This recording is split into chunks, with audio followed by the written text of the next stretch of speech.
യൂട്യൂബിന് വിട. സൂര്യയിലെ എല്ലാ പരമ്പരകളും സംരക്ഷണത്തിന് ശേഷം തികച്ചും സൗജന്യമായി സൺ നെക്സ്റ്റ് ആപ്പ് ഡൗൺലോഡ് ചെയ്യൂ. കണ്ടാസ്വദിക്കാം നിങ്ങളുടെ പ്രിയ പരമ്പരകൾ.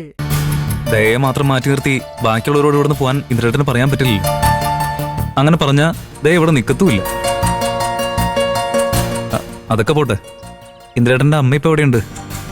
ആന്റി സുരക്ഷിതയായി തന്നെ ഉണ്ടല്ലോ അല്ലേ? ആ, അമ്മ സോനയുടെ വീട്ടിലെത്തി. ഞാൻ വിശദമായിട്ട് ഫോണിൽ സംസാരിക്കുകയും ചെയ്തു. അതിനുശേഷമാ ഞാൻ എല്ലാവരോടും പൊയ്ക്കോളാൻ പറഞ്ഞത്.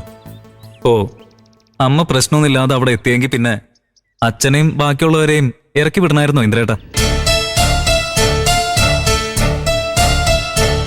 അല്ല, അവരാരും സുശീലാന്റിയെ മനഃപൂർവ്വം അവഗണിക്കില്ലെന്നാ എൻ്റെ ഒരു വിശ്വാസം. അമ്മ ഇറങ്ങിപ്പോയതിന്റെ സാഹചര്യം എന്താണെന്ന് നമുക്കറിയില്ലല്ലോ. ഏത് സാഹചര്യം ആയാലും ഇതൊന്നും അംഗീകരിച്ചു കൊടുക്കാൻ പറ്റില്ല ശബരി.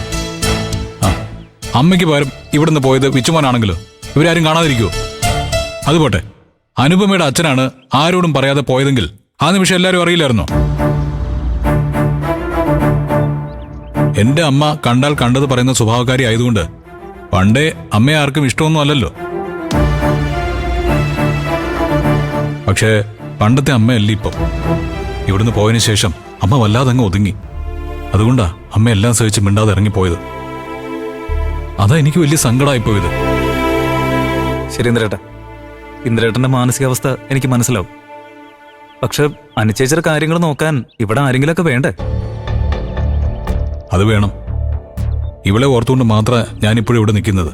അല്ലെങ്കിൽ അമ്മയെ സമാധാനിപ്പിക്കാൻ ഞാൻ എപ്പോഴും സോനയുടെ വീട്ടിലേക്ക് ഓടി പോവായിരുന്നു. അനുവിന്റെ കാര്യങ്ങൾക്കൊന്നും ഇവിടെ ഒരു കുഴപ്പം വരില്ല.